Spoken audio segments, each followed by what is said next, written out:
Ketika kita pengen nyari panggilan Tuhan dalam hidup kita, biasanya kita ngajar nubuatan. Kita nggak boleh mendukunisasi hamba-hamba Tuhan. Rencana Tuhan buat masa depan kita, Tuhan tulis di dalam kitab kehidupan waktu kita masih dalam kandungan. Keren banget. Sebelum kita lahir, Tuhan sudah punya rencana buat kita. Nah, pertanyaan saya, pernah nggak Anda berdoa, bertanya kepada Tuhan, apa ide Tuhan ketika Dia menciptakan hidupmu? Jangan tanya hamba Tuhan, jangan tanya papa mamamu, mereka nggak tahu. Di dalam hatimu lah Tuhan menanam keahlian-keahlian, yaitu benih-benih yang kau butuhkan untuk menghidupi panggilannya. Apa benih itu? Passion dan kekuatan. Bertanyalah kepada penciptamu, karena hanya sang pencipta yang paling tahu tujuannya untuk ciptaannya, gak ada yang lain. Sekali lagi thank you buat Jemaat CLCC Bandung buat supportnya buat Tangan Pengharapan sepanjang tahun 2018. Ada 19 guru yang digaji oleh CLCC Bandung dan tadi itu laporan dari kami untuk 10 bulan ini. Baik, hari ini saya akan bicara soal digging your passion and digging your passion and finding your calling. Okay. Your objective in life shall define your life. Tujuan Anda dalam hidup akan menentukan hidup Anda. Dalam 1 Korintus 9 ayat yang ke-26, kita baca sama-sama yuk. 3, 2, 1. Sebab itu, aku tidak berlari tanpa tujuan dan aku bukan petinju yang sembarangan saja memukul. Di dalam hidup ini kita menjalani hidup yang namanya pertandingan iman. Nah, masalahnya di arena mana kita harus bertanding? Nah, ini penting. Karena dalam 1 Timotius 6 ayat 12a dibilang gini, bertandinglah dalam pertandingan iman yang benar dan rebutlah hidup yang kekal. Kalau kita nggak ngerti tujuan hidup kita, panggilan Tuhan dalam hidup kita akan jadi seperti perenang yang sibuk pakai waktunya buat latihan basket. Dia seorang perenang tapi dia latihan basket. Kita semua ini punya calling yang berbeda, spesifik. Katakan panggilan saya spesifik. Tuhan punya tujuan yang spesifik dalam hidup kita. Masalahnya kita nggak ngerti apa sesungguhnya tujuan Tuhan menciptakan kita. Akibatnya banyak dari kita, saya juga dulu gitu, menghabiskan tahun-tahun umur kita, sekolah salah ngambil jurusan. Ngeles piano padahal nggak pernah dipanggil Tuhan untuk jadi musisi. Belajar masak padahal at the end of the day kamu nggak pernah ke dapur lagi. Kita banyak belajar sharpening kita punya mata gergaji. Melakukan belajar hal-hal yang sama sekali nggak ada hubungannya sama tujuan hidup kita. Bertahun-tahun umur hidup saya tuh menekuni dunia tarik suara. Ini akan mengajar kita semua bagaimana orang yang gak ngerti arena pertandingan buat dia. Jadi dari saya kecil, umur 6 tahun, mami saya itu memasukkan saya ke sebuah sanggar balet. Nah, sanggar balet itu suatu hari bikin opera, pertunjukan opera. Nah, di opera itu saya ditunjuk untuk nyanyi lagu pembukaan. Padahal gue masih umur 6 tahun. Saya masih ingat lagu yang saya nyanyikan, tau gak apa? Aku anak raja, engkau anak raja. Padahal zaman itu saya bukan orang Kristen. Tapi Tuhan itu keren banget, dari saya umur 6. Saya buka operet itu dengan menyanyi lagu Saya Anak Raja. Haleluya, keren ya Tuhan. Nah, kemudian sepanjang saya SD, SMP, saya sering disuruh nyanyi di sekolah. Ketika ada event-event saya disuruh nyanyi. Kemudian begitu saya lulus SMA, saya pindah ke Australia. Saya dan teman-teman sekitar 22 orang anak muda ngerintis gereja Indonesia di Sydney, Australia. Mulai dari 22 orang, gereja itu berkembang jadi 100, 200, 500, 800, terus boom sampai 1.500. Jemaat Indonesia di luar negeri saat itu kami terbesar. Nah, karena saya salah satu perintisnya, untuk naik ke panggung ini cepat sekali ya. Mulai dari singer, terus saya jadi worship leader. Nah, dari perjalanan hidup saya dari kecil sampai sebesar itu ya, sudah kuliah, kayaknya bener banget tuh panggilan hidup saya ada hubungannya dengan tarik suara. Bisa ngerti? Ketika kita melihat kenyataan realita, ini cocok nih buat yang minggu depan. Kok kayaknya hidup gue terus di dunia tarik suara. Jadi ketika di gereja, kami kedatangan tamu-tamu pembicara, hamba-hamba Tuhan dari luar negeri. Kira-kira 10 orang di antara mereka menubuatkan saya. Nah, berapa banyak saudara yang pernah dapat nubuatan dari hamba Tuhan? Angkat tangan. Senang gak dinubuatin? Senang banget kan? Nah, 10 nubuatan itu kesimpulannya 2. Yang pertama, Henny, you have to go to Bible College. Sorry, mereka gak tahu nama saya, tapi kurang lebih gitu. You have to go to Bible College. Kamu harus ke sekolah Alkitab. Karena panggilan kamu adalah hamba Tuhan. Nah, ketika kita pengen nyari panggilan Tuhan dalam hidup kita, biasanya kita ngajar nubuatan. Dengar, hati-hati. Nubuatan yang kedua, isinya gini. God will put a new song in your mouth. And you will bring a new song for the people of the Lord. Jadi ceritanya nih, saya suatu hari akan dipakai Tuhan jadi penulis lagu. Kira-kira gitu. Dari sekolah bisnis, commerce, saya beralih ke perhotelan. Baru mau masuk ke perhotelan, nih udah cerita lagi nih. SMA saya ambil biologi. Kuliah ngambilnya bisnis, udah lebih gak nyambung ya. Kemudian ngambil hospitality. Begitu saya mau masuk hospitality, Nabi datang lagi ke gereja kami. Saya duduk di depan kayak gini, dia nunjuk saya langsung. Hey you, don't go to hospitality school. Your calling is full-time ministry. Tokcer banget. Kok dia bisa ngerti kalau saya mau sekolah perhotelan, padahal gak ada yang tahu loh. Saya tuh jujur, terima 10 nubuatan itu, gua anggap kayak angin lalu. Kenapa? Bukan gak percaya nubuatan, tapi saya gak mau jadi pendeta. Menurut gue tuh waktu itu, jadi pendeta sih kere abis. Ternyata enggak kok ya. Jadi saya tolak nubuatan itu. No, saya gak mau jadi hamba Tuhan, saya gak mau sekolah Alkitab. Saya kawin sama hamba Tuhan gak apa-apa, tapi saya jangan jadi hamba Tuhan. Lagian tampang kayak gue kok jadi pendeta, ya gak ada lah ya gak sih. Anyway, gara-gara nubuatan yang terakhir itu, saya tobat. Saya langsung daftar sekolah Alkitab di Hillsong. Nah, gara-gara nubuatannya adalah saya akan nulis lagu. Tebak saya ambil majornya apa? Creative and Art, majoring in vocal. Saya harus bayar guru 2 buat private tuition saya. Yang pertama, guru nyanyi. 1 jamnya tiap minggu saya harus bayar dia $70. Di Australia guru vokal banyak duit. 1 jam $70 tiap minggu. Kedua, saya harus bayar guru piano. 1 jam $70. Pemain piano kaya di sana ya. 1 jam $70 tiap minggu. Berarti 1 minggu berapa? $140.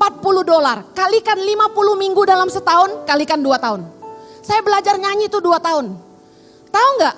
Hari ini itu investasi sia-sia. Gimana enggak? Gua kayak pemain basket yang sibuk latihan berenang. Dipanggil Tuhan untuk sesuatu yang berbeda, tapi sibuk melengkapi diri dengan perkara-perkara yang saya lihat secara lahiriah. Habis nyambung banget kan, dari kecil udah nyanyi. Di gereja mimpin pujian. Kemudian dapat nubuatan pula. Saya nggak bilang bahwa nubuatan salah, tapi saya mau bilang gini. Firman Tuhan berkata, ujilah segala sesuatu. Kita nggak boleh mendukunisasi hamba-hamba Tuhan. Amin. Ini istilah dari Henny Kristianus. Jangan mendukunisasi hamba-hamba Tuhan. Gua kasih tahu. Seringkali orang itu suruh pendeta puasa 3 hari supaya doain dia jodohnya siapa. Lah pendeta yang jomblo aja nggak tahu jodohnya siapa. Percaya nggak? Jadi dengar. Hari ini kita mau belajar gimana kita nemukan tujuan hidup kita. Supaya Anda tidak berada di arena yang salah. Dan tidak buang waktumu belajar yang keliru. Dan buang uangmu untuk investasi yang sia-sia. Terbukti hari ini saya tidak jadi Henny Simorangkir. Apalagi Henny Sahanaya, haleluya. Apalagi Raisa, oke. Pertanyaan saya, apa goal hidupmu? Yuk balik yuk. Apa tujuan hidupmu? Karena dalam segala sesuatu yang kita lakukan dalam hidup ini, pasti ada tujuannya. Kita sekolah buat apa? Kita kerja buat apa? Kita pacaran buat apa? Cewek-cewek penting tanya sama pacarmu, kenapa kamu mau pacaran sama saya? Perlu itu. Perlu cari tahu tujuannya, amin. Apa tujuan Anda milih sebuah pekerjaan? Apa tujuan Anda bergabung dalam sebuah komunitas, organisasi? Kita semua harus punya tujuan. Banyak orang kalau ditanya gini, kenapa kamu sekolah? Jawabannya klise. Supaya jadi orang yang berguna bagi nusa dan bangsa. Kenapa kamu sekolah? Supaya jadi anak yang cerdas. Supaya bisa membanggakan orang tua. Padahal jawaban kita tuh bohong. Semua orang sekolah tuh karena disuruh mama. Betul? Yang senang sekolah itu anak kecil yang lihat kokonya sekolah. Dia semangat pakai ransel Doraemon. Terus dia, aku mau sekolah. Tapi begitu dia masuk ke realita, ulangan banyak, PR banyak, dia langsung bilang gini, Mama, I don't want to go to school. Kenyataannya gitu kan. Tujuan Anda sekolah buat apa? Jujur aja, semua orang pengen kaya. Listen, apa goal hidup Anda? Kebanyakan orang itu bikin event, cuma supaya kelihatan keren. Kebanyakan orang itu melakukan program apapun, kebanyakan supaya kelihatan kerja. Saya mau tanya, apa visi hidupmu? Visi itu jangan sulit dipahami, nanti akan sulit direalisasi. Biasanya orang kalau nulis visi hidup saya, bahasanya pakai bahasa dewa. Kalau ngerti aja enggak, gimana mau direalisasikan? Mari saya ngajar Anda gimana caranya. 3 penghalang kita mencapai tujuan hidup kita. Yang pertama, kemalasan. Katakan kemalasan. Sehebat apapun visimu, kemalasan akan menjadi penghalang terbesarmu.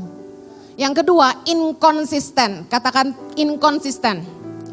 Orang-orang yang gak konsisten gak akan mencapai tujuan hidupnya. Yang ketiga, loser mentality. Mental pecundang. Orang yang gak berani menghadapi tantangan tidak akan pernah jadi pemenang. Katakan sama-sama. Orang yang tidak berani menghadapi tantangan tidak akan pernah jadi pemenang. Orang yang selalu cari hidup yang mudah tidak akan belajar apa-apa.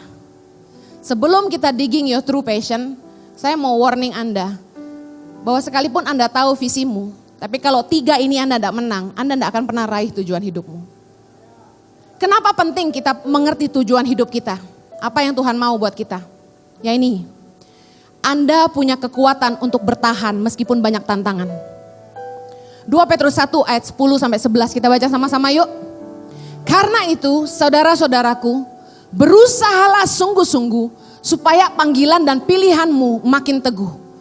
Sebab jikalau kamu melakukannya, kamu tidak akan pernah tersandung. Dengan demikian, kepada kamu akan dikaruniakan hak penuh untuk memasuki kerajaan kekal, yaitu kerajaan Tuhan dan Juru Selamat kita, Yesus Kristus. Dengar, ketika Anda menghidupi panggilanmu akan banyak sekali tantangan, banyak sekali halangan di depan. Tapi kalau engkau tahu tujuan hidupmu, satu hal yang janji firman Tuhan, engkau tidak akan pernah tersandung. Saya akan masuk ke poin pertama. Untuk menemukan tujuan hidupmu, mari gali dulu yang pertama, apa yang kamu lakukan dengan waktumu. Kalau kamu punya waktu, aktivitas apa yang kamu pilih? Boleh keluarin handphone, asal jangan ngecek Instagram ya. Coba jawab, kalau lagi punya waktu, bagaimana kamu memilih aktivitas? Yang kedua, siapa yang paling menyenangkan untuk kamu menghabiskan waktu? Tipe orang-orang seperti apa yang asik buat kamu ngelewatin waktu? Itu bicara soal passion ya. Kalau ada waktu, biasanya kamu milih aktivitas apa? Yang kedua, siapa yang kamu pilih untuk spending time? Jangan bilang pacar ya, karena itu sudah pasti. Yang ketiga, Bagaimana kamu menginvestasikan waktu? Ini penting, ini jawab dulu. Satu, tentang waktu. Yang kedua, to learn about your passion. Apa yang kamu pilih untuk pelajari? Coba bertanya sama dirimu sendiri, keahlian apa yang kamu ingin miliki? Kira-kira kalau dikasih kesempatan untuk belajar sesuatu, kira-kira apa yang kamu pilih? Kamu mau belajar apa? Coba. Kemudian, artikel atau buku apa yang menarik untuk kamu baca?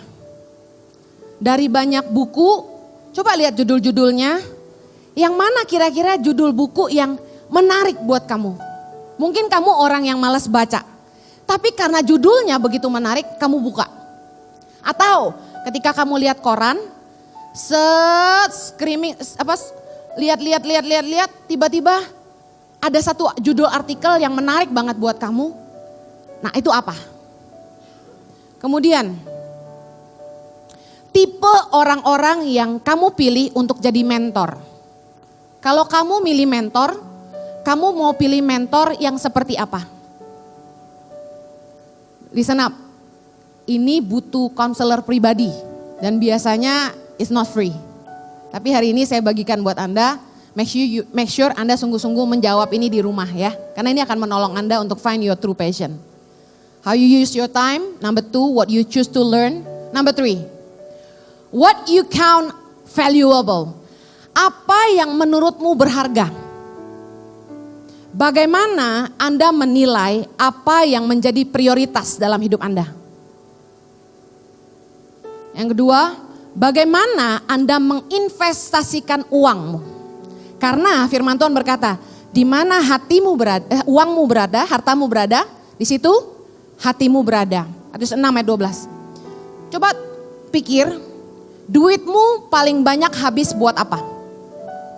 That's what you count most valuable. Yang berikutnya, bagaimana saya memilih segala sesuatu yang menentukan masa depan? Segala sesuatu yang menentukan masa depan itu paling penting buat kita, benar? Nah, coba lihat dari 2 hal. Bagaimana kamu memilih pasangan, kriterianya apa? Dan bagaimana kamu memilih sebuah pekerjaan. Karena kalau Anda sedang bangun masa depanmu, bagaimana Anda memilih pasangan dan bagaimana Anda memilih pekerjaan, itu menjadi sangat penting, crucial.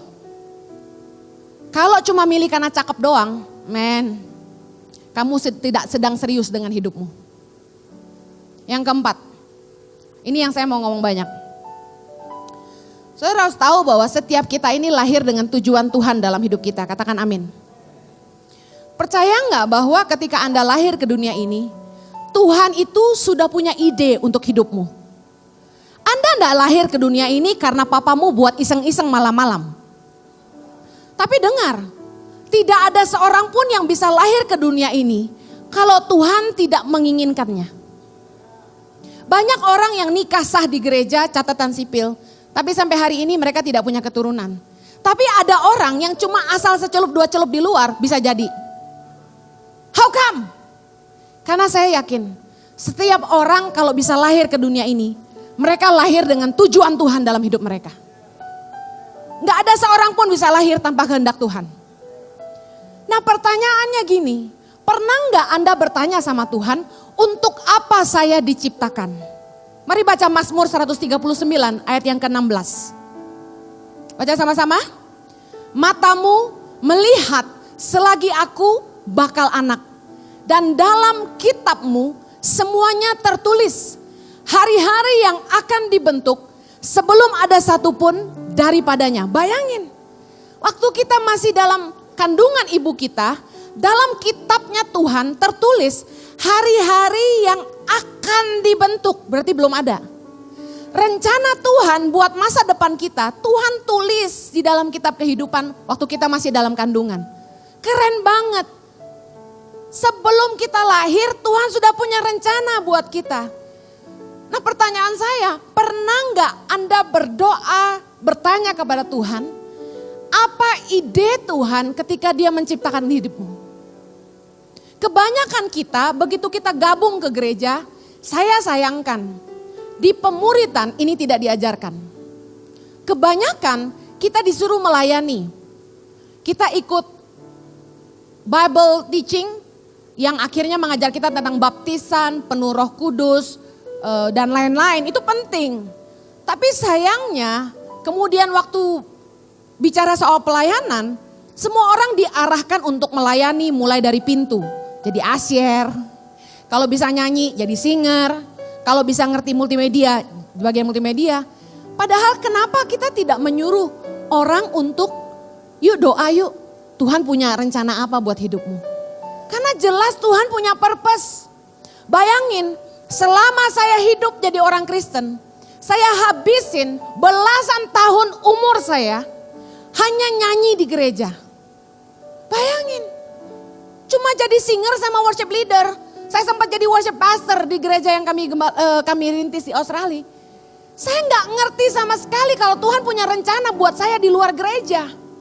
Saya nggak pernah diajarin sama sekali bahwa Tuhan punya tujuan buat hidup saya.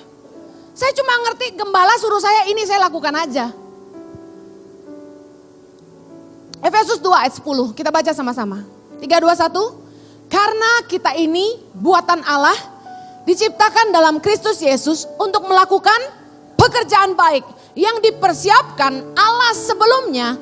Ia mau supaya kita hidup di dalamnya.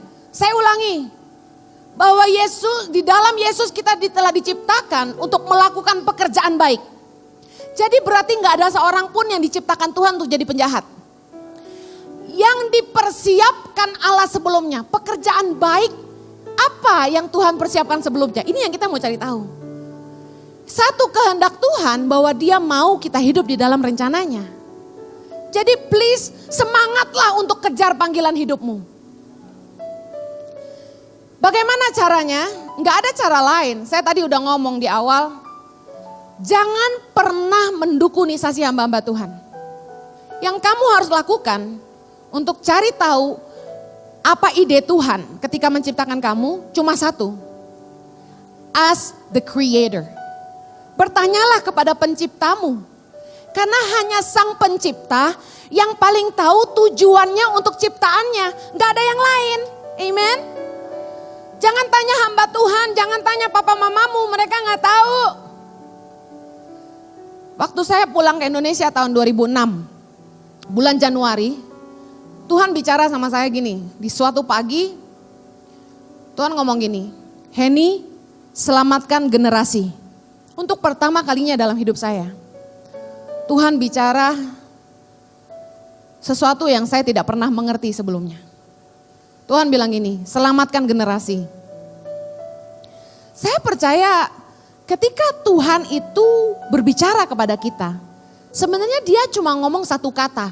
Tapi entah bagaimana hikmat Tuhan lewat pertolongan Roh Kudus memampukan kita memahami apa yang Dia mau. Saya langsung bilang, Tuhan, kalau Tuhan mau saya tinggal di Indonesia, tolong bicara sama suami saya. Karena gimana pun saya istri orang. Waktu Jojo datang jemput saya Februari 2006. Jojo tuh just for your info, keluarga besarnya ada di Sydney, Australia. Terus kami saat itu punya bisnis, punya rumah meskipun masih nyicil, punya mobil 2 dan income tetap yang luar biasa buat kami. Kemudian support dari pemerintah buat ke anak-anak kami, anak kembar kami itu keren banget, 800 Australian dollars every month. Sekitar 8 juta, saya gak usah kerja. Hidup kami nyaman luar biasa. Jadi kami gak punya alasan buat pulang ke Indonesia. Dan untuk pulang ke Indonesia menjadi sangat sulit. Kenapa? Mau kerja apa di Indonesia? Kalau orang tuh dari luar negeri tinggal udah puluhan tahun di luar negeri terus pulang ke Indonesia. Itu biasanya alasannya cuma 2. Yang pertama, dia dapat promosi, jabatan yang keren dan gaji yang luar biasa, dia mau pulang ke Indonesia. Buka branch bank apa di sini misalnya. Yang kedua, orang pulang kembali ke Indonesia karena ada warisan dari orang tua. Ada pabrik yang harus diteruskan dan lain sebagainya. Tapi kami pada waktu itu nggak ada tawaran kerja dan nggak ada warisan. Mau kerja apa? Saat itu bergumul luar biasa dan Tuhan sangat keren sekali. Ketika saya berdoa pagi siang malam selama berbulan-bulan Tuhan tidak banyak jawab. Tuhan cuma tunjukkan saya keadaan di sekeliling saya. Dan saya menemukan panggilan ini di Bandung. Di mana Tuhan langsung bicara sama saya. Heni, apa yang paling dibutuhkan orang miskin? Saya bilang makanan atau uang. Dan Tuhan bilang gini, bukan. Yang paling dibutuhkan orang miskin adalah keluar dari kemiskinan. Kamu harus tolong mereka keluar dari kemiskinan. Saya bilang, Tuhan, bagaimana saya nolong orang miskin keluar dari kemiskinan? Tuhan bilang gini, beri mereka keterampilan supaya dengan keterampilan itu mereka bisa mencari pekerjaan yang lebih baik, bisa mendapat penghasilan yang lebih baik, dan bisa memberikan kehidupan yang lebih baik untuk keluarga mereka. Tolong mereka keluar dari kemiskinan. Singkat cerita berjalan, di Bandung saya mulai dengan memberi bimbingan belajar bahasa Inggris gratis untuk 5 orang anak, yang kemudian saya kasih makan, kemudian tambah 8 orang, 10 orang, 12, 15, terus sampai bertambah banyak. Dan kemudian Jojo dapat tawaran kembali ke Australia dan kami menolak. Karena kami menolak, kami putuskan kembali ke Jakarta. Karena orang yang menawarkan itu adalah orang yang menggaji kami waktu itu. Karena waktu saya nggak banyak, saya nggak bisa cerita banyak di situ. Tapi singkat cerita, saya bisa menemukan tujuan hidup saya hari ini. Sehingga pelayanan kami dari 5 anak yang saya ajar di Bandung. Dan hari ini ada 5.100 anak di 70 titik di seluruh Indonesia. Saya mau kasih tahu karena saya menemukan tujuan hidup saya. Segala kemuliaan buat Tuhan. Dengar, saya tidak pernah membayangkan kalau hari ini ada hari ini. Tapi dibutuhkan ketaatan untuk melakukan yang Tuhan mau dalam hidup kita. Karena hidup ini adalah pertandingan iman. Katakan amin. Nah dengar, jangan tanya yang lain dan ubahlah caramu berdoa. Jangan lagi berdoa minta berkat sama Tuhan. Dengar, kalau kamu cari sungguh-sungguh apa yang jadi kehendak Tuhan dalam hidupmu. Jangankan berkat, apa saja yang kami butuhkan, Dia akan menyertaimu. Katakan amin. Yang terakhir saya berdoa bilang gini, Tuhan untuk panggilanmu menolong orang miskin ini, benih apa yang Tuhan tanam dalam hidup saya. Karena saya percaya bahwa God has planted the seed in our life to live His purpose. Tuhan pasti telah menaruh benih dalam hidup kita untuk memampukan kita menghidupi panggilannya. Amin. Mobil 4x4 itu punya onderdil yang berbeda. Karena dia harus menempuh medan yang sulit. Berbatu-batu, terjal, sulit, jalannya tinggi. Sedangkan mobil 4x2 akan berbeda sekali, ya. Rodanya beda, asnya beda. Nah, Anda pasti sudah diperlengkapi Tuhan dengan apapun yang engkau butuhkan untuk menghidupi panggilannya. Saya buktikan bahwa kemampuan yang Anda miliki saat ini bukan semata karena kamu kuliah. Saya buktikan. Amsal 35 ayat yang ke-34. Mari baca sama-sama. Dan Tuhan menanam dalam hatinya dan dalam hati Aholiab bin Ahisamak dari suku Dan kepandaian untuk mengajar. Saya mau nanya, berapa banyak guru sih yang benar-benar bikin muridnya ngerti? No, gak banyak. Mereka belajar di bangku kuliah untuk jadi guru. Mereka belajar teknik mengajar, ya, mind mapping dan sebagainya. Tapi listen, kepandaian untuk mengajar itu dari Tuhan. Gak semua orang pintar ngajar. Berikutnya, Keluaran 36 ayat 2. Lalu Musa memanggil Bezalel dan Aholiab dan setiap orang yang ahli, yang dalam hatinya telah ditanam Tuhan keahlian. Bayangin, di dalam hatimu lah Tuhan menanam keahlian-keahlian, yaitu benih-benih yang engkau butuhkan untuk menghidupi panggilannya. Apa benih itu? Passion dan kekuatan. Contohnya apa Kak Heni? Contoh yang pertama, benih itu adalah ini. Ada visi yang Tuhan tanam dalam hatimu. Coba bicara sama seseorang secara terbuka. Apa sih kerinduanmu? Setiap orang pasti punya kerinduan dan dengar. Itu visi yang Tuhan tanam di hatimu. Waktu Tuhan panggil saya untuk Indonesia. Tiba-tiba visi itu jadi sangat jelas. Bahwa saya ingin banyak anak-anak di Indonesia ini bisa sekolah. Tapi gak ada orang yang ngerti. Orang tua saya bilang gini, ngapain jauh-jauh ke Papua, ngapain jauh-jauh ke NTT, ngapain jauh-jauh ke Nias, mau bunuh diri. Tapi dengar, orang lain gak akan ngerti visi yang Tuhan tanam dalam hatimu. Tapi setialah dan konsistenlah. Dan semua karya-karya Tuhan dalam hidupmu akan membuktikannya. Amin. Waktu itu belum ada hari ini. Hari ini orang tua saya sudah mengerti jelas Tapi zaman itu betapa sulitnya, bisa paham? Ngapain lo ke pedalaman, nolong diri sendiri aja gak bisa. Benih yang pertama adalah visi. Dan supaya ia menjadikan mata hatimu terang. Agar kamu mengerti pengharapan apakah yang terkandung dalam panggilannya. Betapa kayanya kemuliaan bagian yang ditentukannya bagi orang-orang kudus. Bedanya talent sama calling tuh ini. Talent makes you so good in doing something. But calling makes you so passionate in doing it. Semangat banget ngejalaninnya. Nggak tak kalau Anda mengerjakan pekerjaanmu hari ini, tapi buat bangun pagi aja Anda males, saya ragu kayaknya itu bukan passionmu. Karena passion itu tandanya ini, lu semangat banget. Nggak dibayar pun mau. Yang lain selain itu apa? Ngerjain itu penuh dengan kekreativitasan. Passion itu biasanya membuat orang jadi kreatif. Saya tuh nggak pernah kuliah tentang sosiologi, nggak pernah kuliah tentang community development.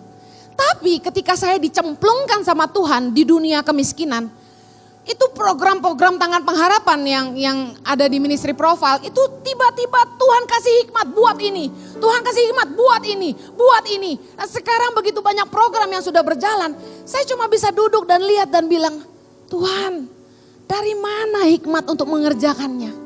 Hanya Tuhan. Amin. Yang terakhir, kenapa kamu harus tahu banget apa yang jadi tujuan hidupmu?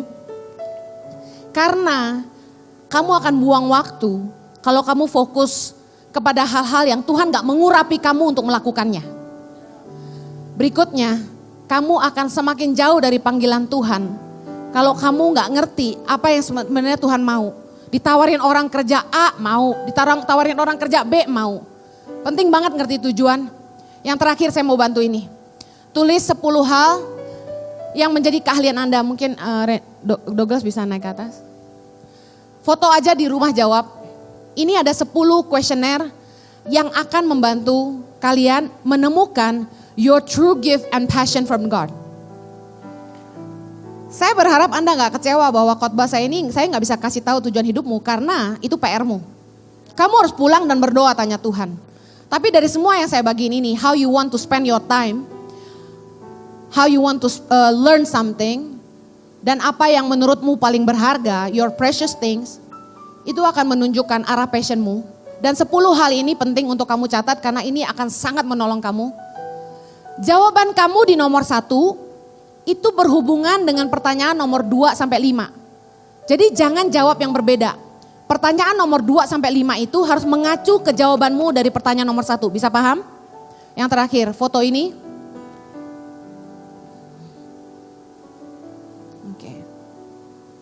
Tolong soal idola jangan jawab Inul ya. Raisya, nggak nyambung itu ya. Kecuali memang Anda tahu bahwa powermu adalah jadi pedangdut sejati.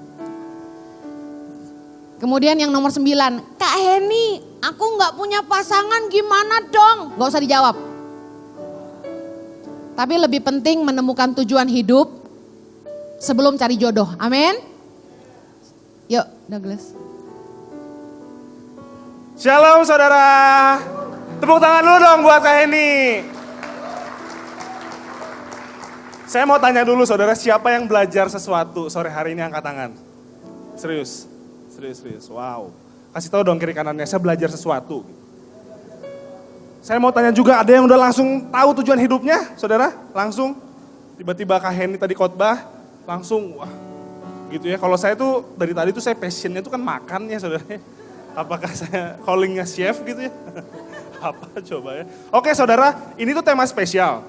Jadi tadi sekitar 35 menit Kak Heni sharing, Kak Heni khotbah. Nah, 20 menit ke depan kita ada Q&A saudara. Nah kita mau tanya jawab. Bagi saudara yang mau tanya gitu ya. Yang jawab Kak Heni ya. Yang jawab bukan saya hanya MC ya. Nah bagi yang mau tanya, saudara bisa langsung angkat tangan. Atau kalau saudara malu bisa WhatsApp. Ini nomornya saudara ya. Langsung WhatsApp. Nah tapi diprioritaskan itu yang nanya duluan. Jadi saudara ada yang angkat tangan, pasti langsung saya tunjuk. Nah dibantu sama SO untuk kasih mic-nya gitu. Gitu. Oke, saudara siap dengan Q&A hari ini? Antusias saudara yang mau bertanya, amin? Amin, saudara boleh save dulu atau mau tanya dulu. Nah, Kak Henny sebelum Q&A dari mereka, atau ada yang udah mau langsung tanya, saudara? Ya, Wow. sebelah sana. Sebelah sana. Oke, tadinya saya mau ngomong dulu, ya udahlah kamu nanya dulu aja deh. Kamu, silakan bangkit berdiri. Sorry kelas. Ya, ya jadi halo Kak. Halo. Mau nanya nih, misalnya ada orang yang terlahir di keluarga yang kurang beruntung, katakanlah ekonominya biasa aja. Bahkan mungkin bisa dibilang kurang. Somehow dia punya panggilan luar biasa buat hal-hal yang memang sifatnya sosial gitu. Terus biasanya yang sifatnya sosial kan cenderung berbau non-profit. Non-profit. Oh iya. Tapi di sisi lain di keluarga dia misalnya dia ngelihat orang tuanya butuh bantuan, dia punya saudara-saudara yang harus dia bantu untuk sekolah. Jadi ketika dihadapkan dengan realita, visi itu jadi sulit, itu agak membingungkan. Itu yang pertama, kalau nanya dua boleh nggak? Boleh. Nah, Ingetin ya. Boleh. Aduh, yang pertama apa ya tadi? Iya. udah gue ngerti. Oke. Atau gimana kalau saya jawab dulu yang ini terus kamu boleh nanya berikutnya? Ya boleh. Ya, oke. Tuhan gak butuh orang kaya buat nolong orang miskin. Oke. Oke. Tuhan gak butuh orang yang punya rumah besar, tapi Tuhan punya orang yang punya hati besar. Nomor satu, kita mesti jadi berkat buat keluarga sendiri dulu. Boleh gak punya mimpi buat jadi berkat buat bangsa? Boleh.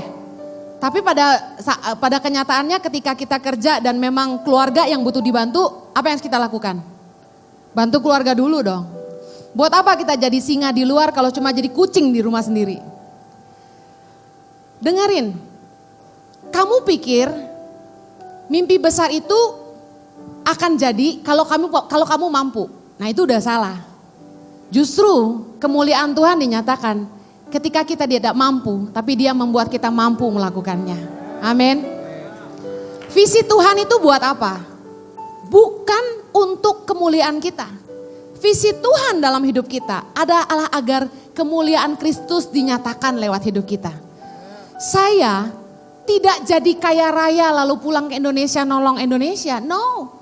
Kalau kalian pernah dengar kesaksian saya di khotbah yang dulu saya pernah khotbah di umum itu 1-2 menghidupi ide Tuhan. Saya cerita bagaimana Tuhan membuat kami kehilangan segala-galanya dulu. Jadi nggak pulang ke Indonesia bawa harta, merangkak dari nol. Pertanyaan yang sama saya ajukan kepada Tuhan adalah gini. Tuhan, orang miskin di Indonesia banyak. Duitnya siapa? Itu manusia. Tapi saya belajar bahwa perkara Tuhan itu hanya mampu kita kerjakan dengan iman. Saya mengangkat tangan saya tinggi-tinggi waktu itu dan saya bilang gini. Tuhan, saya minta sumber yang tidak terbatas dari sorga. Sampai hari ini Tuhan buktikan. Gak pakai duit gua kok. Mana bisa pengkhotbah kayak gua. Ngasih makan 5.100 anak, gaji 100 guru seluruh Indonesia. Bangun sekolah, bangun rumah, ngobatin orang sakit 1.000 tiap bulan. Dari mana duitnya? Biar gua khotbah sampai doer juga gak akan cukup. Tapi Tuhan menyatakan kemuliaannya. Bukan duit kita. Kalau kamu rindu jadi berkat, teruslah setia. Yesus itu melayani 33,5 tahun dalam hidupnya. 30 tahun itu di rumah dan jadi berkat buat rumahnya. Jangan dipikir kalau kamu melayani di keluarga, uangmu habis di keluargamu. Tuhan gak bisa pakai hidupmu jadi berkat bagi bangsa. Salah banget. Justru karena Yesus melayani 30 tahun di rumah, dia bisa jadi berkat bagi dunia dalam 3,5 tahun. Amin. Haleluya. Wow. Oke, next one. Iya, yang selanjutnya, jadi teh Jadi bingung kan kamu? luar biasa jawabannya luar biasa, jadi agak terpesona. Jadi itu gini, kalau misalnya aku kan sering ketemu teman-teman Iya.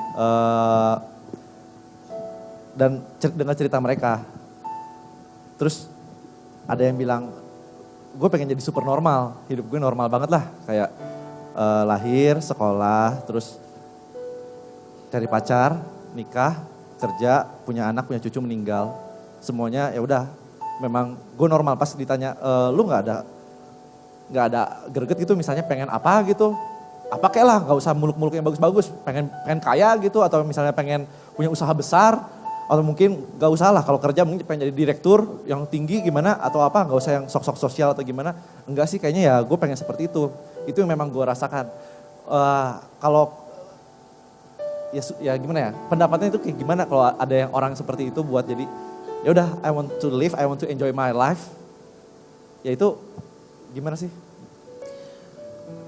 Itu kamu apa orang lain? Apa? Itu kamu atau orang lain? Aku pernah kepikiran seperti itu. Kamu pengen hidup yang normal? Aku pengen either normal atau bener-bener gak normal. Jadi aku Oke, pertama gini, Ya. saya pernah dengar orang bilang gini, cuma orang gila yang bisa mengubah dunia. Tuhan akan memanggil kita dari sekian banyak orang. Orang-orang yang dipilih Tuhan untuk mengerjakan perkara-perkara yang tidak biasa, biasanya dibuat gelisah dengan hidup yang biasa-biasa saja. Ada something out there, never enough, ngerti ya lagu itu ya? Lagu Never Enough itu simply saying that I believe for something more than this. Nah, saya tipe orang yang kayak gitu. I don't want an ordinary life. I don't want an ordinary husband. I want to have a great impacting life that when I die one day, I can see more life because of me dying for myself.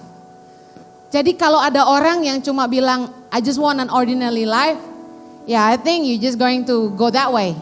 Your choice.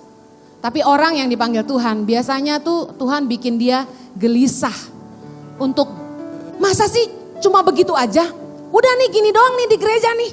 Dari tiap minggu kita begini nih, pujian penyembahan. Waktu itu saya trap lagi. Terperangkap di dalam pelayanan di gereja cuma praise and worship dan saya cuma ketemu tim choir, tim singer sekitar 300 orang waktu itu dan ngelatih mereka tiap minggu mama nafas. Cuma gitu tiap minggu saya WL tiap minggu dan ngerasa greget kayak yang ini doang nih. This is it. Kayaknya kok boring banget kekristenan. Ada sesuatu yang ganggu gitu. Nah saya percaya kalau itu mengganggu kamu harus matikan rasa ingin biasa-biasa. Izinkan Tuhan pakai kamu jadi luar biasa. Amen. Ya, ada yang Tepuk tangan dulu dong saudara. Lanjut, mau nanya. Lanjut. Wow ya, gelisah ya. Saya juga gelisah, takut ada yang gak nanya nih. Jadi garing nanti Q&A-nya. Tolong ya. Yang suka nanya di IG, nanya sekarang. Ayo cepetan. Tuh. Nanya sekarang. Atau mungkin dari WhatsApp? Atau ada yang angkat tangan dulu? Gak ada. Di WhatsApp ada gak? Wow, ada dari WhatsApp ya. Bisa ditampilkan. Gimana kita yakin bahwa itu panggilan dari Tuhan atau bukan? Oke. Panggilan dari Tuhan itu fokusnya bukan untuk keuntungan dirimu sendiri.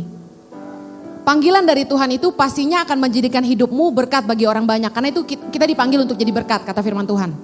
Yang kedua, sifat dari kerajaan Allah adalah seperti ragi. Sedikit tapi berkembang. Apapun yang dari Tuhan, itu pasti berkembang.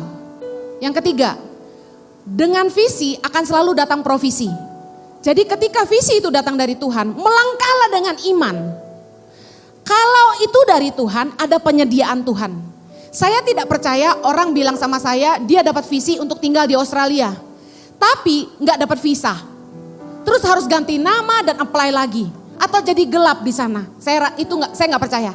Dengan visi Tuhan selalu ada penyediaan Tuhan. Ya, kurang lebih itu. Oke, tepuk tangan lagi. Biar nggak ngantuk saudara ya. Hujan di luar ya. Ada lagi WhatsApp-nya? Oke, WhatsApp atau ada yang mau nanya saudara? Oh, oke, silakan. Gadis berkacamata ini. Halo, Halo. bosan dengan saya? Ini saya mau nanya perwakilan dari teman sih. Katanya kalau ada orang gagal terus, nggak tahu mau ngapain. Alasannya nggak tahu passionnya apa dan nggak passion sama kerjaannya. Apa itu cuman alasan aja dan dasarnya orang yang males atau beneran orang itu tuh nggak punya passion, jadi nggak semangat mau ngerjain sesuatu gitu. Terima kasih. Oke, dari tadi yang poin-poin yang saya bantu di khotbah, tolong suruh dia jawab tentang aktivitas apa yang dia pilih ketika dia punya waktu dan lain sebagainya. Nah itu seharusnya akan membantu dia menemukan passion. Kalau masih nggak ada juga, berarti itu orang lahir tanpa passion, gue udah gak tahu lagi. Tapi yang kedua, gini, sebenarnya beberapa orang, dia passionate. Tapi kenapa dia selalu gagal? Karena orangnya gak konsisten. Dikira saya loncat-loncat pulau itu enak ya? Emang dikira saya ke pedalaman itu gak ada tantangannya? Nyamuk malaria di mana-mana. Dari 12 tahun lalu saya pergi ke seluruh Indonesia, 10 tahun lah ya saya mulai masuk ke pelosok. Itu pesawat terbang belum ada ke setiap titik. Jadi saya harus nyebrang pulau tuh pakai speedboat. Pergi tuh ada ke beberapa trip tuh sendirian. Bawa barang bantuan, dos. Dan gak ada yang bantu saya. Saya masih ingat satu hari saya lompat dari dermaga ke speedboat. Itu tingginya kayak dari panggung ini ke bawah. Saya sampai kepleset dan jatuh karena hari sedang hujan. Suka duka tuh harus ditelan, perut lapar harus ditahan. 4 jam ke pedalaman itu gak ada warung.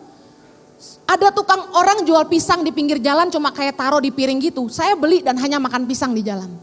Makan kacang sama pisang, itu makanan saya ke pedalaman, pisang dan kacang. Dan actually di-combine jadi enak banget, cobain. Ya. Kemudian tantangan tuh banyak. Dikira nolong orang miskin gampang. Saya menemukan jujur, orang miskin itu pride-nya tinggi banget.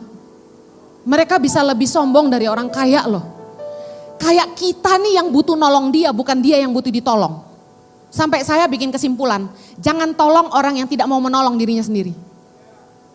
Kemudian banyak tantangan dari kaum seiman yang bikin gosip di mana-mana.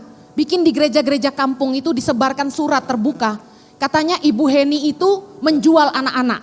Kedua, katanya saya itu menyebarkan, mengGBI-kan anak-anak. Bayangin ada istilah baru, mengGBI-kan. Ketiga, kata mereka, saya akan membaptis ulang anak-anak. Bayangin, sampai hari ini gak ada satupun anak tangan pengharapan yang saya baptis dengan tangan saya. Harusnya itu tugas gereja. Jangan sampai gua disalahin dong.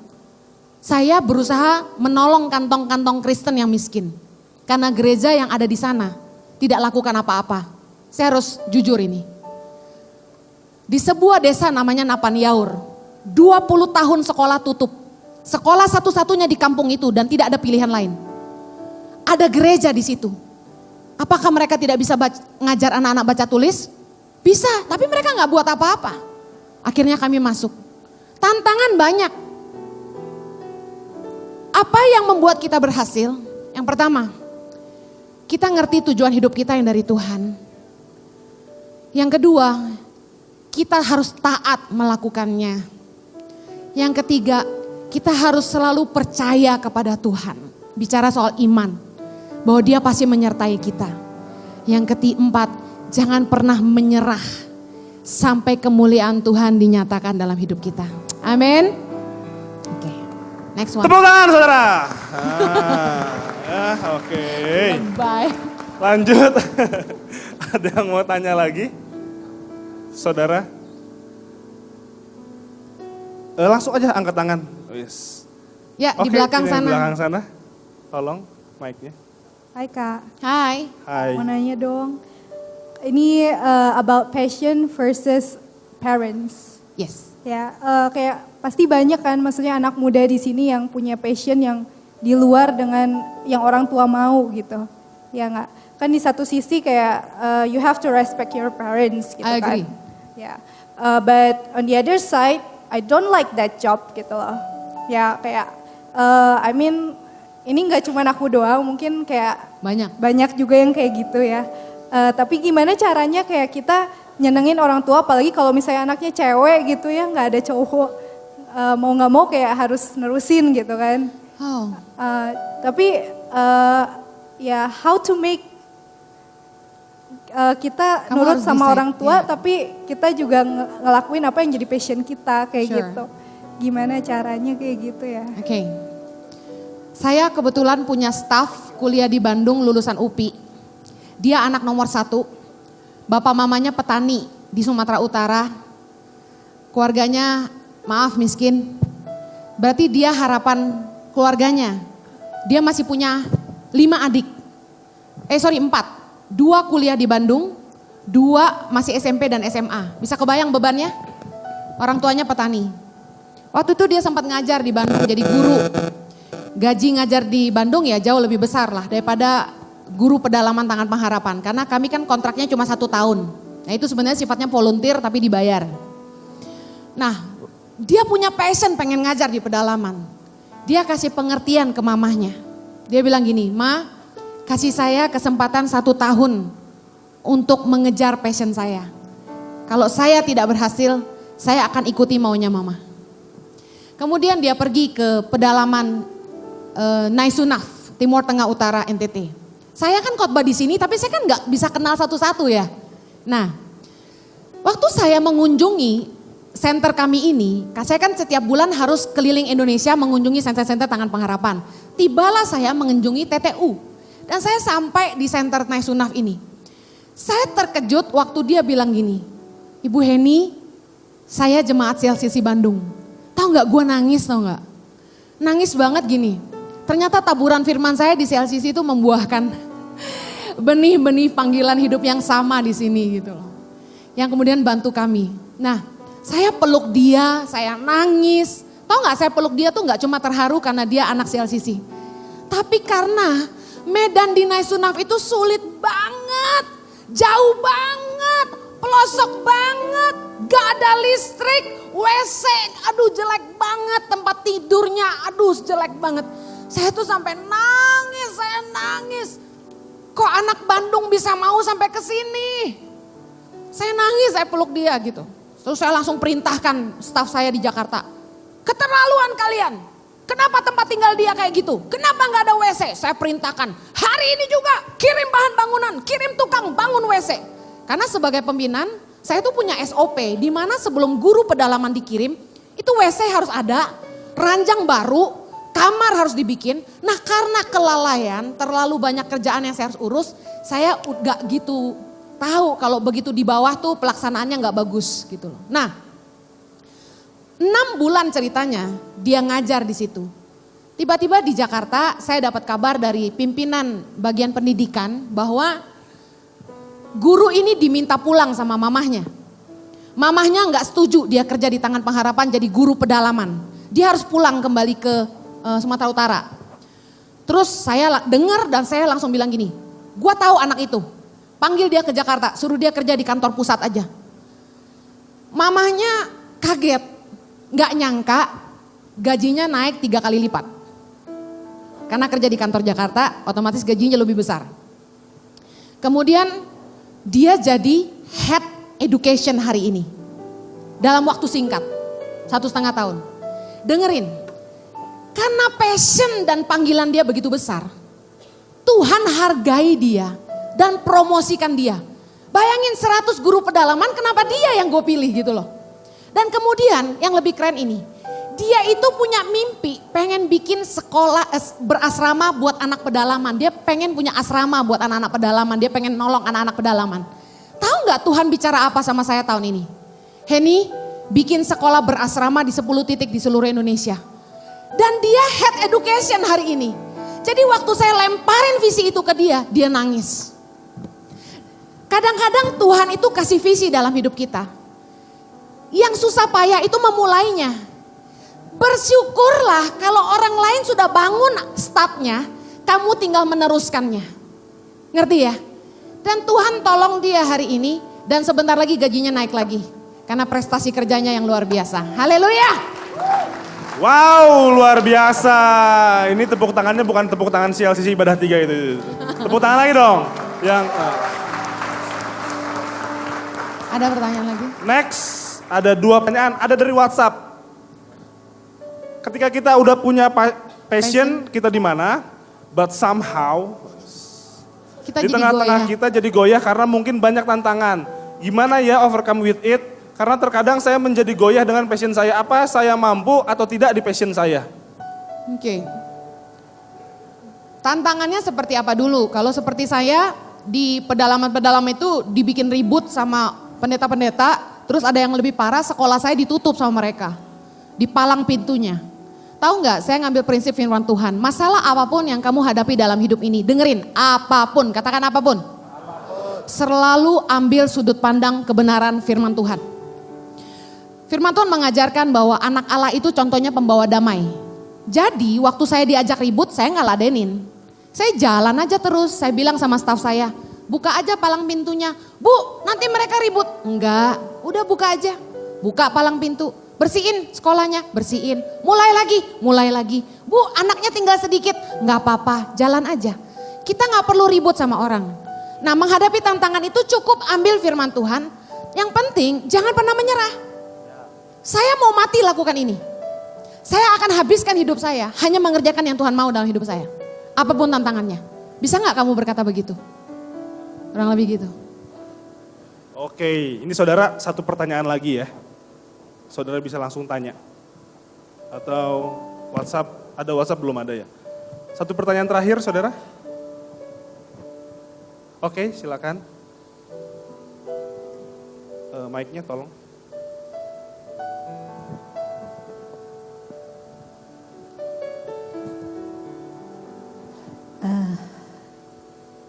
Dari tadi Ibu bercerita tentang bagaimana visi menjadi hamba Tuhan atau visi di pedalaman. Bagaimana jika visi-visi yang lain mereka dapat di tempat di mana sekuler mereka masing-masing dan mereka tetap bisa menjadi blessing.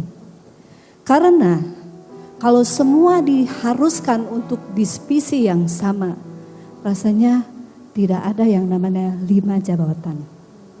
Dan lebih kasihan lagi yang mungkin hari-hari ini mereka ada passionnya mungkin di WL atau ada passionnya mungkin di bisnis. Bagaimana Bu? Terima kasih. Iya. Tadi di awal khotbah saya sudah tekankan bahwa kita masing-masing punya panggilan Tuhan yang spesifik. Kita nggak sama. Bahkan di poin khotbah saya yang terakhir tadi, jangan ambil yang Tuhan tidak mengurapi kamu untuk mengerjakannya dan jangan copy orang lain. Hari ini saya diundang bicara soal tujuan hidup, bukan berarti bahwa semua anak muda harus punya tujuan hidup seperti saya, tapi berbagi pengalaman bagaimana saya menemukan tujuan hidup saya. Nah, masing-masing kita tentu punya panggilan Tuhan di marketplace. Dengerin, kalau semua orang pelayanan ke pedalaman, terus siapa yang cari duit? Kalau semua orang punya pelayanan kayak saya, terus siapa yang mimpin pujian di gereja? Masing-masing orang punya panggilan yang spesifik. Tapi masalahnya, apakah kamu ngerti itu memang yang Tuhan mau buat hidupmu? Saya teringat ayat Matius 7 ayat 21 sampai 23. Dibilang gini, bukan orang yang berseru Tuhan, Tuhan yang akan masuk dalam kerajaan sorga. Ayat 22 bilang gini, Tuhan, bukankah kami bernubuat demi namamu? Bukankah kami mengusir setan demi namamu juga? Bukan kami melakukan banyak mujizat demi namamu? Ayat 23 Yesus bilang, aku tidak pernah mengenal kamu. Enyahlah daripadaku kalian semua pembuat kejahatan. Pertanyaan saya gini, ketiga pelayanan ini bagus gak? Bernubuat, ngusir setan, melakukan mujizat, bagus. Tapi intinya adalah gini, jangan mengejar apa yang mendatangkan pujian. Karena 3 jenis pelayanan ini selalu banyak followernya. Dikagumi orang, maaf, hamba-hamba Tuhan dengan 3 pelayanan ini banyak duit biasanya. Tapi pelayanan yang tidak terkenal biasanya kurang digemari. Apalagi cuma jadi pendoa syafaat. Nah, poin 21 ayat 21 dibilang, bukan orang yang bersuruh Tuhan, Tuhan yang masuk dalam kerajaan sorga. Melainkan mereka yang melakukan kehendak Bapakku yang di sorga. Apapun panggilan Tuhan dalam hidupmu, yakini bahwa itu kehendak Bapa buat kamu. Tidak ada yang terlalu kecil dan tidak ada yang terlalu besar. Kalau panggilan Tuhan dalam hidupmu hanya cuci WC gereja, saya mau bilang lakukan itu dengan sungguh-sungguh. Yang penting kau berkenan kepada Bapa. Katakan amin.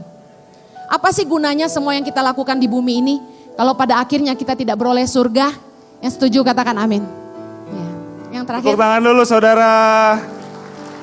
Dan karena kasih karunia Tuhan, boleh satu pertanyaan paling terakhir. Oke, silakan. Ada yang ini dulu ya kayaknya. Siapa? WhatsApp atau kayaknya yang live dulu deh. Yang live dulu aja, silakan. Ini kan gimana saya? Enak aja. Maaf ya, silakan. Kok.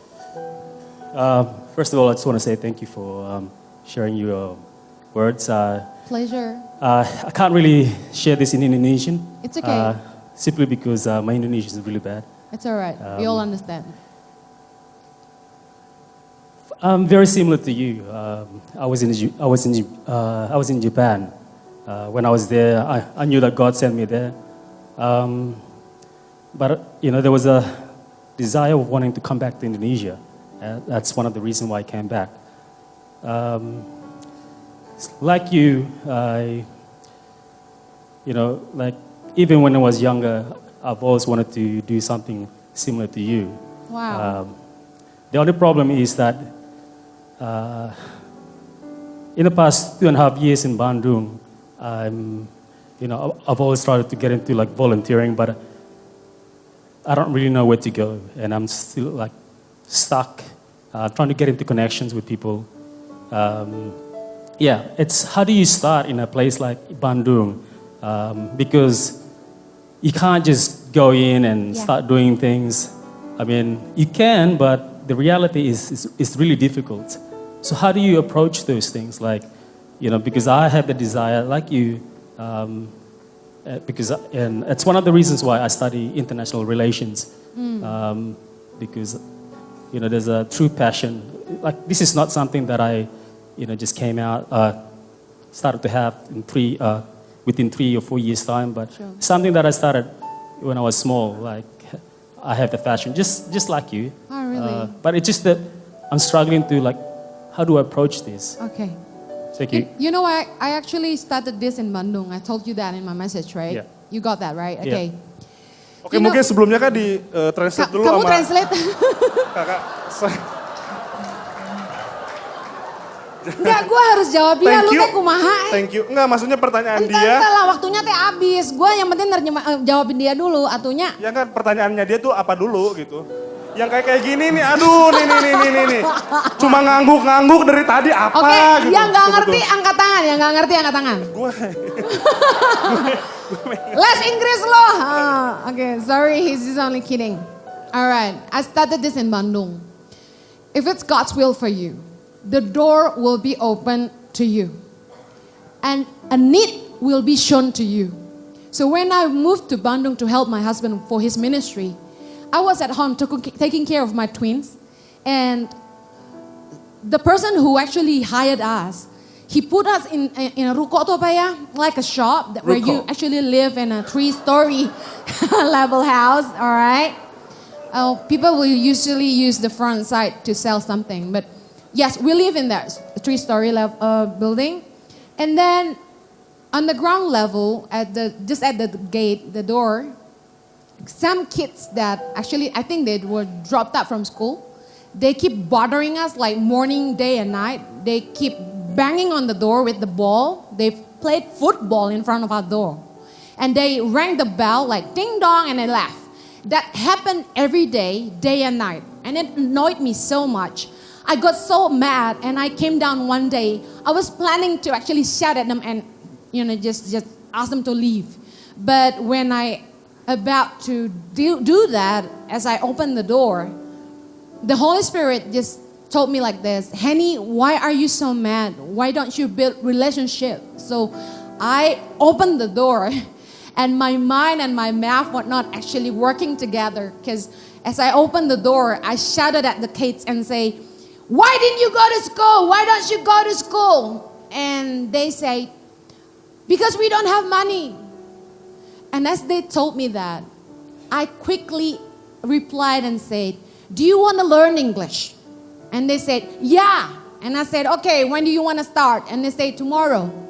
So I believe everything that God wants us to do, it never coincidence that for you to come here today and see me here, you might need to talk to me after this, God always opened the door and bring people to you, people with needs.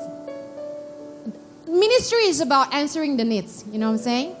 And I keep following my heart, and God just opened a way in such a beautiful way through our connection, where those people led us to the places where actually need our helps. And by the grace of God, really he provides everything. I was so stressed feeding thousands of kids, but God never let me down. I believe that will happen to you too. Amen. Yeah.